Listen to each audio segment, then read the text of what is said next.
Welcome to the SpiritWoke Podcast, podcasting from the beautiful city of Stillwater, the birthplace of Minnesota. Are you going through a spiritual awakening? Do you wish to learn more about continued spiritual growth and want to meet others who are on a similar journey? We hope that this podcast and its community can be a meaningful resource for you.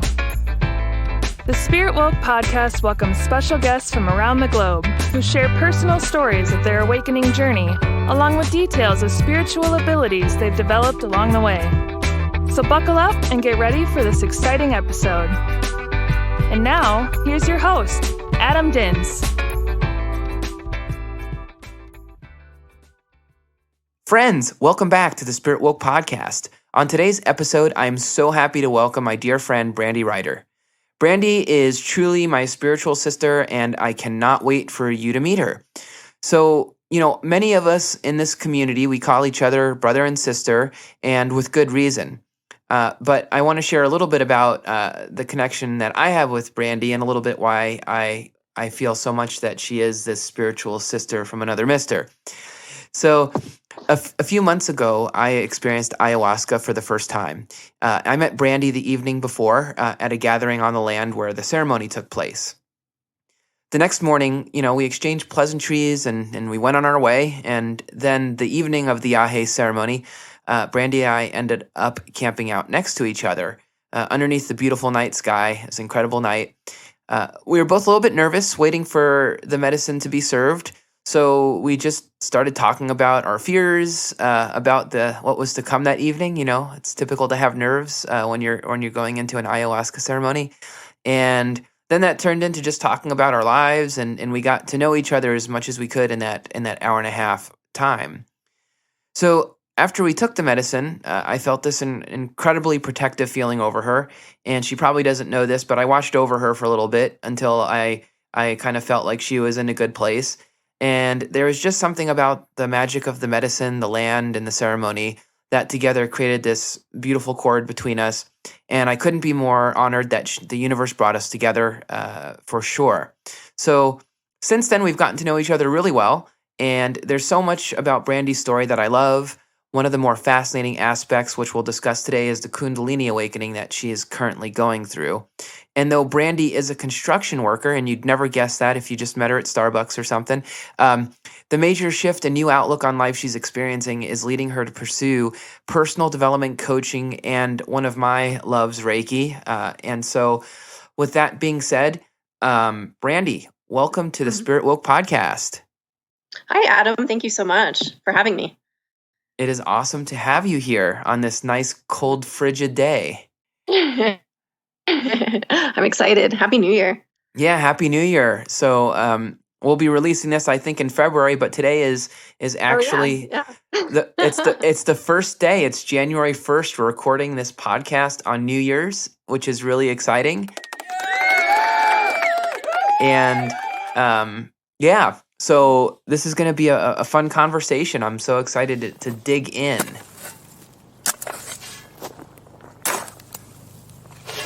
So Brandee, we all know that this with spirituality and the spiritual journey, there's usually something that sparks the awakening. And I'm interested to learn a little bit about your story. Well, I know a little bit about your story, but I'd love for the audience to hear a bit about your story, about what led you to your spiritual awakening. Growing up as a young child, I guess I grew up in what some would consider a not so fairy tale home. My parents divorced early. I lived with my dad most of the time, visited my mom. My dad married a couple times, and just there was a lot of change in my youth.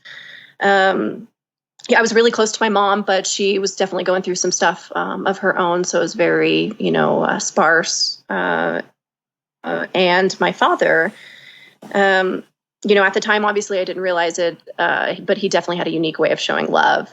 He felt a little closed off. And growing up,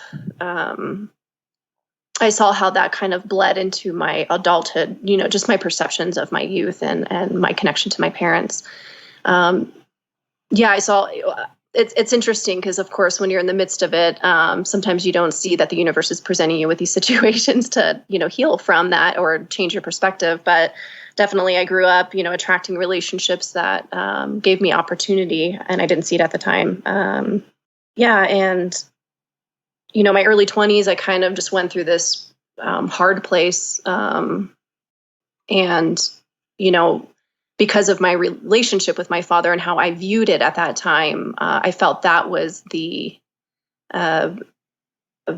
problem, or just the thing that was really causing me the most pain, I guess. And so I wrote him a letter, just pouring out my heart and my emotions, and it wasn't received well. It caused us to not talk for about 5 years, and but I think that was very necessary for both of our journey. I had a lot of healing done at that time. I noticed it reflected in my external world, just different relationships. I was definitely more in tune with myself, or I started to get more in tune with myself.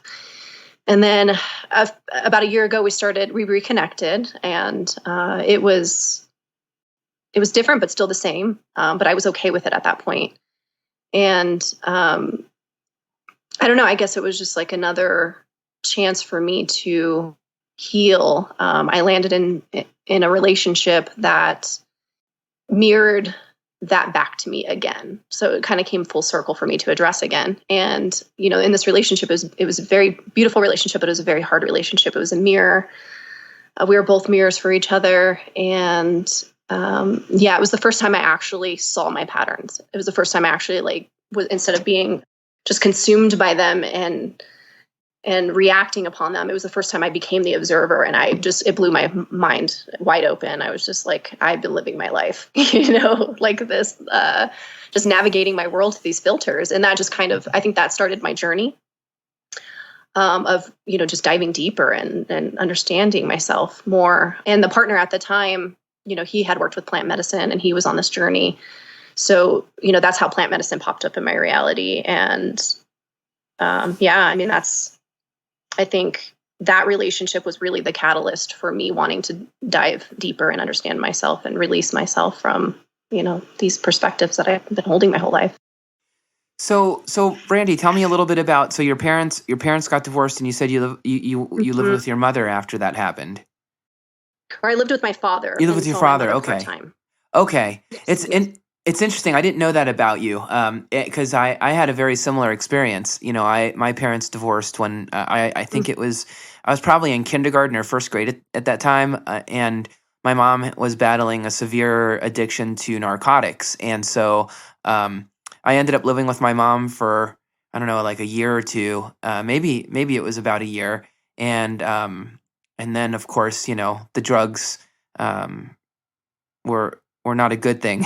And she experienced a couple of overdoses. And at that point, the courts gave my dad custody, and I lived with my dad. And my mom moved back to New York to try to recover.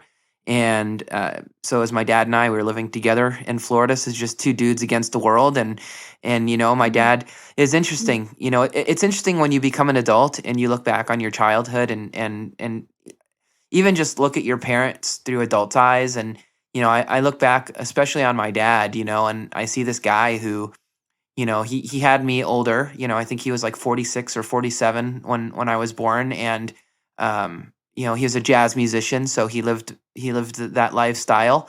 And here he was, probably had no idea that he'd ever be a single dad. I was a pretty rambunctious kid. And when you look at it through your eyes as a child, you just kind of, you look at it very differently than as an adult, having compassion a little bit. At least for my dad, I didn't, we didn't have the greatest relationship, for sure. It was really tough, and it took me moving out of the house and, joining the military and being away for a while for us to really become as close as we were. And so, it's interesting, that dynamic. And I don't think we ever fully realize how impactful the relationship with our parents is and how we turn out, or even just our journey, right? Like it's just so impactful in ways that we'll never fully realize in this, in this human body. Yeah, absolutely. Yeah, and thank you for sharing some of your story with me. Yeah, it is interesting. I feel very, I'm very grateful to be able to revisit these things in my life and see it from another perspective because, definitely during that time it was very hard. And and it's easy for us as kids. I definitely don't blame myself. I didn't know any better, but to make assumptions on these meanings and attach to these meanings. My dad was a very, some would say, hard man. Just not very emotional, not very affectionate, and and he worked hard.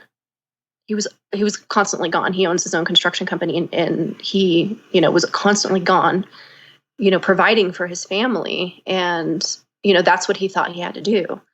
And so, I was kind of left, being taken care of by the women he married. And, there was things, that went on when he wasn't around that I don't, I'm not sure that he's truly aware of. And, I blamed him for the longest time. There was, some verbal abuse, and some sexual abuse that happened, not by my immediate family, and that's, I'll be honest, this is the first time I'm sharing that piece with anybody, because that's something I've been dealing, processing heavily. Stepping back as an adult and looking at it, it's, I see that my dad felt that he had to work like that. That was his way of providing for his family. That was his way of loving his family. And also, I developed this idea of what love should look like in my head as a youth. And I see how that affected me in my life and blocked me from receiving love. And looking back, like, I see how my dad showed love. It just didn't look the way I thought it was supposed to look like. And so it's special for me to be able to look back and appreciate those things and understand that, my dad does love me. He did love me. And he was just doing, he did the best he could to show that in his own way. Yeah, the human relationship dynamic is a powerful thing, it really is. And, looking at where you are in your life right now and what you've been through, I mean, it's a testament to, human beings, animals in general are resilient, right? Like, we can go through a lot and, but it doesn't always mean we're resilient. There are a lot of us that go through tough things and we let it run our lives. We let it consume us. We get lost in it. We don't become the observer, right? We just live in this reality and it sort of just does what it does to us. And then there's other people who are able to, for whatever reason, that their path allows them, their journey allows them to do it, are able to be resilient enough to either transmute those experiences into something more positive and powerful. And it's a testament to your spirit and probably to the age of your soul and what you've been through in prior lives, is to, where you are today. And that's a beautiful thing. Yeah, definitely. Because understanding the concept of, perspectives, it's easy for us to attach to one perspective and, make assumptions and stuff, but do we really know what's ever going on with others? Do we really know why people do what they do? No. And so I think, it's a beautiful thing to, kind of just stop in your tracks, when you're going through stuff and just say, okay, like, I respect my initial, perspective, but is it truth, and just question those things. And it's nice because what I think people don't realize, the energy that you hold, affects more than we can ever realize. It doesn't just affect you, it affects the other person it involves. It just, I don't know. It's nice to be able to entertain other perspectives and maybe, hold some compassion for others because we just don't know what they're going through. We don't know why they do what they do. Yeah. Yeah, it's interesting. I can't remember if I shared this with you, but I had a guest on the show. Her name is Carrie Cohan, and she's the author of a book called The 5 Lessons of Life. And Carrie experienced 2 near-death experiences, And in her second near-death experience, when she died, it's funny how they call it near-death, but it really is a death. They just came back to life afterwards. But she spent some time on what we might call the other side, what some people might call as heaven. We all have different descriptions of or names of what it is. But she was actually able to watch her in the book. She tells the story. She was able to watch her life review, or not her life review, but her life planning session for this incarnation. And she knew before she came into this life that she was going to be molested. And that was something that she had chosen in order to learn a lesson that she needed to learn for soul growth. And the fascinating part about her story, she says that she saw the two souls volunteer to be the molesters in this life. And it turned out that these two souls were two souls that were the two of the closest soul members of her soul family. And she was confused. She's like, why? Like, how? Like, how is it these people that are so close to me and in the soul family are going to be the ones that, agree to do this? And what she learned was that these two, it would have what these two souls had to go through in their human existence to become the people they were, to do this to somebody else, required unconditional love. Like, there's no way that anyone else, any other soul, would have volunteered to go through what they did in this lifetime just so that they could be the people that did this to her. And it's powerful, because whether some people will listen to that and go, oh, it's a bunch of bullshit, and that's fine, because everybody's experience is unique to them, and by no means does that mean Carrie's experience is the truth in everybody's situation. But it was fascinating reading that, because I haven't experienced that level of abuse. I mean, I've experienced extreme verbal abuse and emotional abuse, not necessarily sexual abuse, but it really caused me to step back and say, wow, like, maybe there is, it was such a moment of enlightenment for me, personal enlightenment, because it's like, wow, maybe there is a greater, like, purpose and reason behind all of this that we're never really intended to know while we're here, right? Because, and maybe in some senses that would take away from the purpose or the lesson. But there's all this stuff going on behind the scenes that we have no idea about. And it really just taught me to not, just from this one little part of her book, I learned this lesson, and it was not one of the 5 lessons, aptly book titled, but it was one of the lessons that I felt was really important, to just stop trying to figure all this shit out in life and just let it be. And whatever it is, and just to embrace it, and to, and to ask the question, what lesson am I supposed to learn from this? And so, it's just a powerful power. The universe is a very powerful thing that I think a lot of us try to figure out and fit into our own mental constructs and why. But at the end of the day, it's like, it is what it is in a lot of ways. It really is.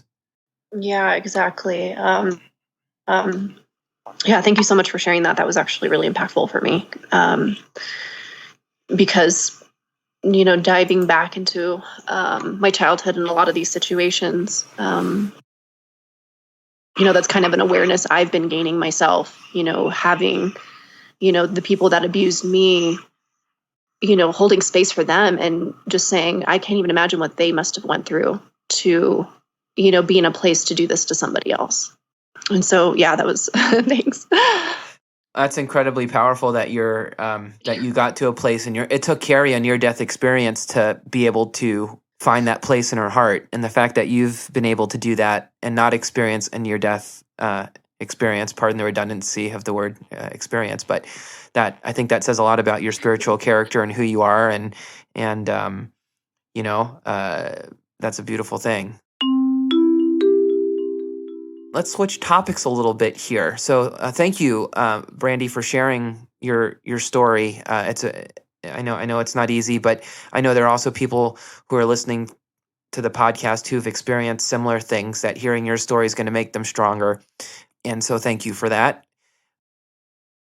I want to talk about plant medicines and sacred medicines, because I discovered them in July for the first time, and that was my first experience with it. And, for me, I never, I had no idea, it's like, and when I say I have no idea, I had no idea like what the experience would do or what it would be like or even be able to comprehend it before experiencing it. And, now that I have, it's been such an incredible consciousness expander, awakening. I call it fuel on the fire of awakening. I mean, I can't put words to it per se, but the sacred medicines are just a beautiful thing, and that's how you and I met. Thank God, was through beautiful sacred medicine ceremonies. And I'm interested because I know when you and I first started talking, it was during a Bufo ceremony, and you had mentioned that, that I think it was your first time experiencing Bufo, but you had experienced other plant medicines. And in fact, you traveled, I think it was to Costa Rica, if I'm not mistaken. It was somewhere. But how did you, I know you mentioned it was from a relationship you were in, but I'd love to hear a little bit about, your experience with sacred medicines and what they've meant to your spiritual evolution. So I'd kind of heard the word ayahuasca thrown around before that relationship, but I never really felt, the call to look into it. And yeah, I, had that relationship where he sat with ayahuasca and, he was on his journey of diving deep. And so it's kind of how it was introduced to me. And he didn't really talk to me too much about it. I think he, just wanted to naturally let the process unfold how it's supposed to. So, there was definitely no pushing or really diving into it. And yeah, I guess after that relationship, that was like the first raise in my awareness, where I started becoming the observer and seeing these patterns. And yeah, when I left that relationship, I was definitely in a tough place again. Mentally, I was just like, I can't continue to live with these filters and push, can't continue to push people away. I can't continue to push love away. I knew I was deserving of it. I just, I had that need for a change. So, it kept kind of popping up in my reality. And the way I look at things is, you get these little whispers and, you sit with him for a bit. And if they're nagging, that means like, go for it. So, so I booked a trip to Costa Rica. I went to Rhythmia and I sat with plant medicine 4 nights in a row. And yeah, it's like you said, it's hard to put it into words, but I just knew that a lot of healing was done. Mother Aya definitely showed me who I was, even though I didn't really understand it at the time. And with the whole program they have there is really great. It kind of helps you understand, that these medicines, they're tools to help you. They help you in whatever way you need them. It's unique for each person, but they kind of help guide you and tell you not to try to dissect everything. Just sit with it, because it is like the universe just gives you little puzzle pieces, as you need them. And yeah, so even though I didn't understand that in the months to come, it was definitely, the puzzle pieces were trickling in for me. And it was really beautiful. For months after that, during those ceremonies, my heart definitely cleared, like my heart blew open. I was definitely like, I was experiencing love like I've never experienced it in my life. And I was seeing the connectedness of everything. Just a new perspective. It was beautiful. And I just felt this pull to, want to help others, which I think is natural on this path. And so that's, personal development coaching kind of fell in my lap in my reality for me to receive. And so I did that. And then, as I was being coached, it just really called to me that I want to coach others.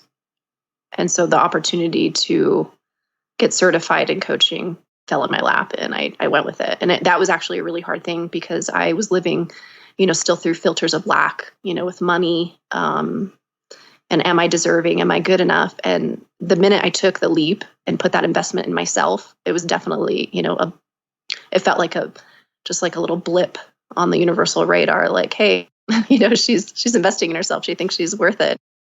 It was just a really good thing for me. Yeah, that's awesome. It's I think for me, and I don't know about you, Brandee, but for me with plant medicine, sacred medicine, I feel like a lot of the time when I go into it, and even not just plant medicine, I guess I would say, even with meditation, my biggest intention is to undo all the crap, all the programming, all of the belief systems that I've learned, over the course of my life, the feeling of lack, not being good enough, not being deserving. I don't know what your religious background is, but I've shared on the podcast before that I converted to Christianity when I was 17 years old, and I became a pretty devout Christian, and I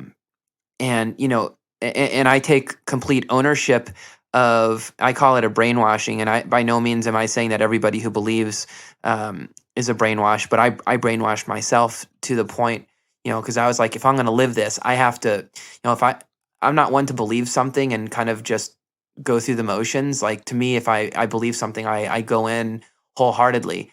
And there's this sort of belief system in Christianity. I'm not worthy of the love of God, but because God sacrificed himself, Jesus sacrificed himself for our sins, I received this salvation. And I think that mentality of not being worthy, when you adapt that mentality for God, it applies itself to a lot of different areas in our lives, financially, career, relationship wise.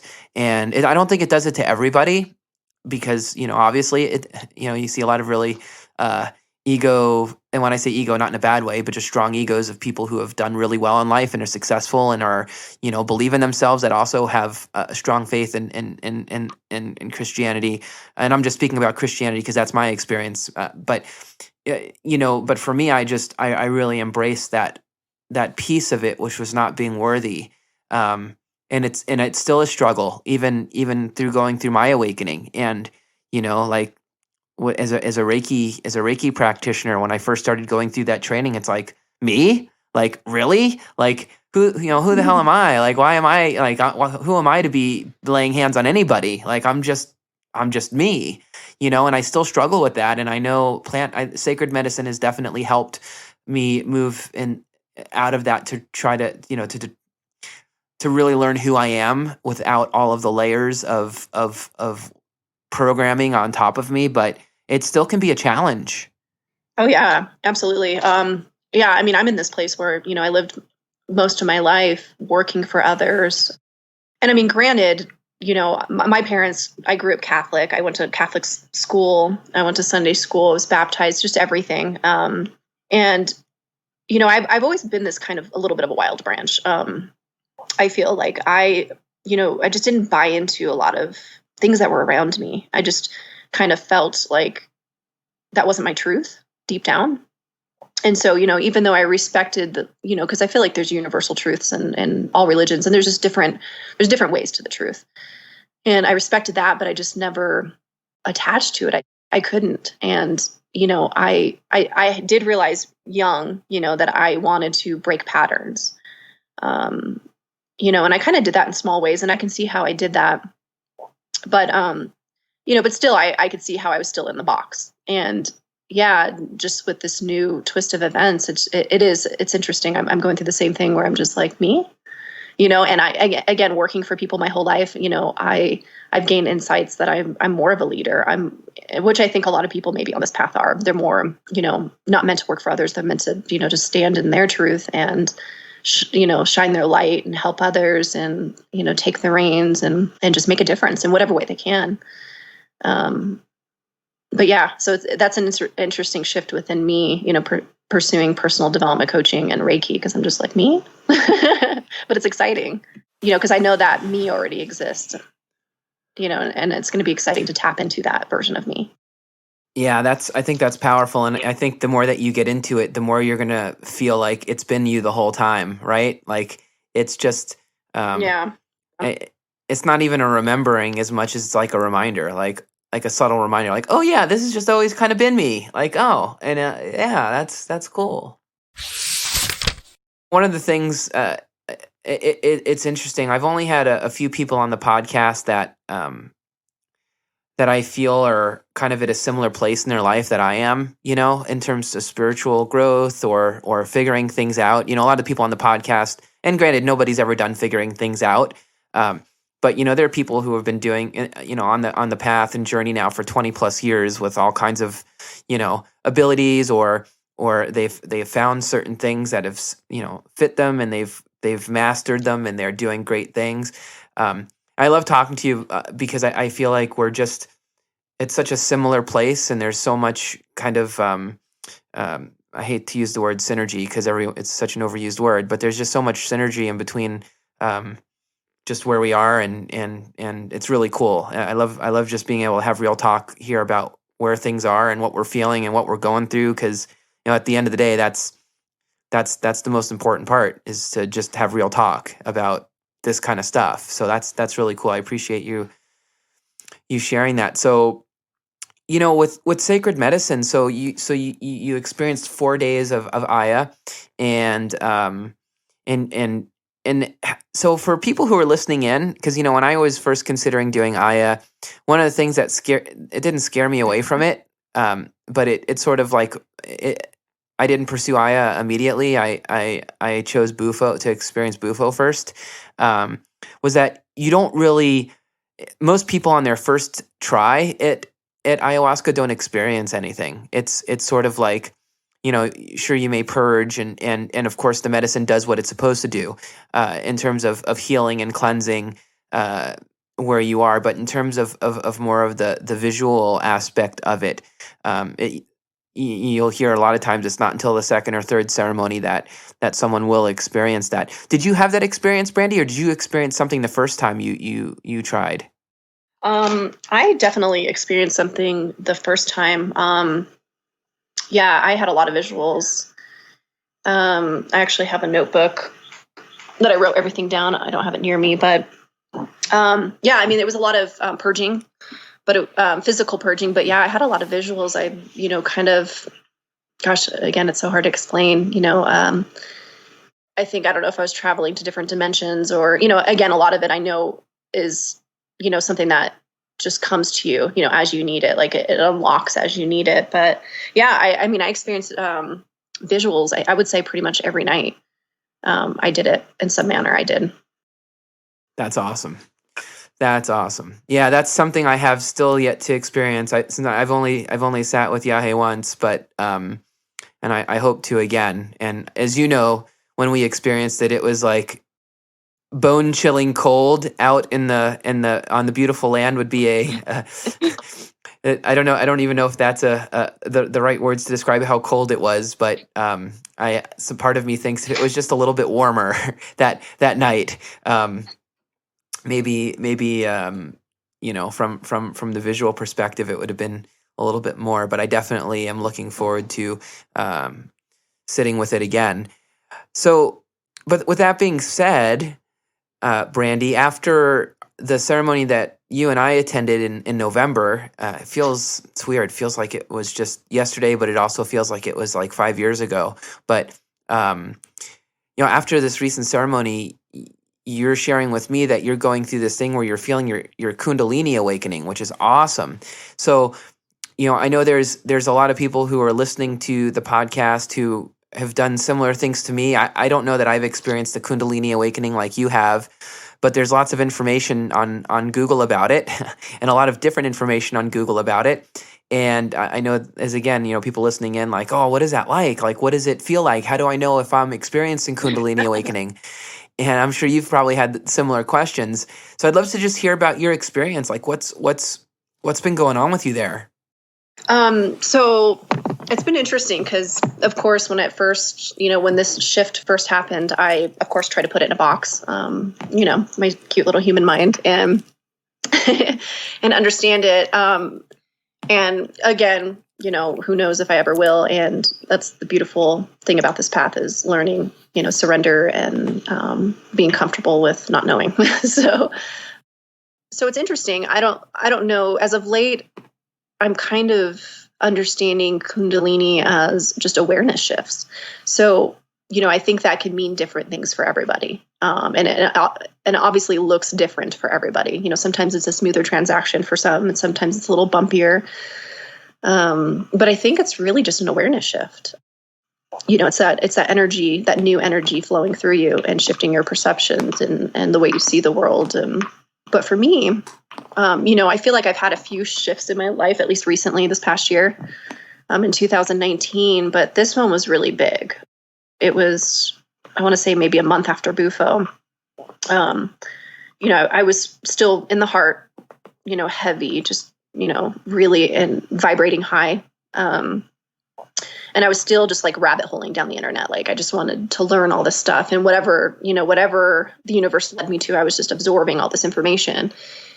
And I got to this place where I was researching me possibly being from a star system, a specific star system. And as I was watching that video, there was just a shift, a massive shift. And it's like something opened up within me, like, a rug was lifted or a door was unlocked. I don't know. But, all of a sudden I felt this energy, just intense energy flow through me, and fear took over. I was paralyzed with fear, and it was scary. I'll be honest. I started hearing voices. I started like seeing flashes of images. I just was open. And, again, I try not to put it in a box and think about it too much, but I think, whether it's a third eye opening or a Kundalini awakening or an awareness shift, I just felt like I was just more aware. I was more aware of what was actually around us that we're, not so aware of a lot of times in our life, as far as like the energies and the sounds and the information and just everything. And I think sometimes when you have an initial shift, it can be scary because it's just a new expansion to new information and new energy. And I didn't understand that at the time. So the first few weeks was really hard for me. And I think also when we have these shifts, a lot of things are revealed to us about ourselves. We're forced to face a lot of the stuff that we need to release. And so I think that was a big part of it. I was just having all this, energy within me, like this dense energy release. So I can embody this new energy.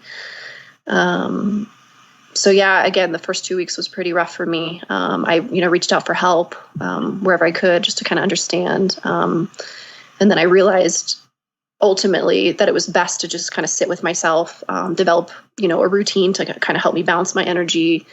It was good for me not to rabbit hole down the internet because I was just feeling really sensitive, and I was taking on just all the energy around me. So it was good to kind of go inside. Yeah. And I mean, it gets better every day. Again, it's like a new level of awareness. Like when you feel your emotions and you feel tired, it's just, you feel it on a newer level. And there was even like a point in the beginning where I became more aware of my breath. Like I was at a grocery store and I almost it felt like I almost forgot how to breathe. I don't know. It was just really interesting. It was like I was, just born into this new world, and I had to learn how to walk, and I had to learn how to breathe, and I had to learn how to do certain things over again. It was just, it's a little hard to put into words, but yeah. And then I feel like, with this expansion that possibly, I've just expanded to some new energies, new gifts, maybe. I don't know. I'm still kind of feeling it out or just being with it really, and trying not to define it and just allowing it. Yeah, that's powerful. That's powerful. I like Eckhart Tolle's book, A New Earth. He goes through this process of talking about how we as humans, we like to label things, and so we see a tree and we call it a tree. That's, but that's not really what it is. That's just what we label it, right? Like we give it a name, and now it has a name. And because now it has a name, we can identify with it, which is a control thing. We don't like to not be able to label things and fit them into our our mental constructs, it scares us. It leaves us uneasy when we can't do that. So it becomes really quick for us to try to label everything we see. So we're constantly labeling things. We look out of our window and we see our neighbor and it's like, oh, that's a house, or we look at a leaf and it's a leaf, or we look at our phone and that's a phone, but it's not really what it is. That's just what we've labeled it. And he goes through this exercise, which is really kind of powerful, where he says, look around and find something that doesn't have any words on it. Just find something that doesn't have any words on it, nothing written on it, and just stare at it without labeling it. Just look at it without labeling it. And what do you feel? And it's such a cool thing to do. It's like, wow, like, okay. It just forces you to be present. Yeah. It just is, exactly. Mm-hmm. And I think what you're saying about yourself in terms of just letting it be is the right way. I know for my plant medicine experiences, part of me, especially the nature of being a podcast host, I always want to explain things and tell stories and share things with people. So I'm always like, want to leave a ceremony or whatever and be able to come back and say, oh, well, this is exactly what happened. Let me tell you what happened. And the last sacred medicine I took, I sat with, I was laying on the grass, staring up at the sky, and I closed my eyes and I could feel my ego trying to tell the story in real time to me of what was happening. And then there was this quiet, and I felt in my soul this message that was something like, it really is all undescribable, isn't it? And I started laughing hysterically, because the thing that I've been trying, it was this realization that this thing that I've been trying so hard to describe is not describable, and how futile it is to try to do so. And it was just a cool moment where I shifted, where it's like, I'm done trying to explain this stuff, even to myself. Like, I'm just going to let it be. I'm just going to let it happen and be grateful for it. And that's going to be what it is. Yeah, definitely. I've had the same shift in myself too, because, throughout my life, I can definitely see where, and it's so funny how we think we have control, but we really don't. I mean, we do with certain things, but not the things we think we do. And, and living my whole life, just putting things in a box and stuff. Yeah, that's been a powerful thing for me to, try to hone in on is not putting it in a box and just being with it. And so I'll go through cycles, of course, where a new thing will happen to me or a new experience will happen, and my mind will automatically, start talking like, this is what it is. And so it's kind of like catching that and saying, well, sure, that's one perspective, but, and just kind of like reprogramming that, because now when I catch myself trying to put it in a box, I'm like, well, that could be, but I don't agree with it. There could be, who knows? And I kind of just shift to like, it is what it is. And I think that feeds into surrender too, which is, a scary thing for a lot. I know it was for me. And I still have my moments around it, but yeah, I think that meditation practice of just observing. So I'll go on drives and I'll just focus on my breath, and I'll just look around with like a blank mind. And I won't even, observe the pretty sunset or, the trees or anything. I just won't have an opinion. I'll just observe it as it is, and that's very helpful. That's a very helpful tool. Yeah, that's awesome. Well, Brandee, it's hard to believe that we've already been speaking for almost 50 minutes, and I must say I'm truly grateful for this conversation and for what you've shared and your heart and who you are as a both a human and a being. And I know I'm a better person for knowing you, and I feel like the listeners who are hearing this right now are better for it as well. Your honesty is appreciated, and I think in this, it's easy to play a role in the spiritual community. It's easy to to feel like you have to fit into a certain archetype of person as a spiritual being. And I'm just grateful for your honesty and your just who you are. So thank you so much for joining the show today, and I cannot wait for this to be released in the upcoming future. So thank you, Brandee, for joining us today. Thank you so much, Adam. All right, friends. Well, thank you for listening in. Lots of thanks happening this part of the podcast. So thank you for listening in. And until next time, be well and take care of each other. Aho.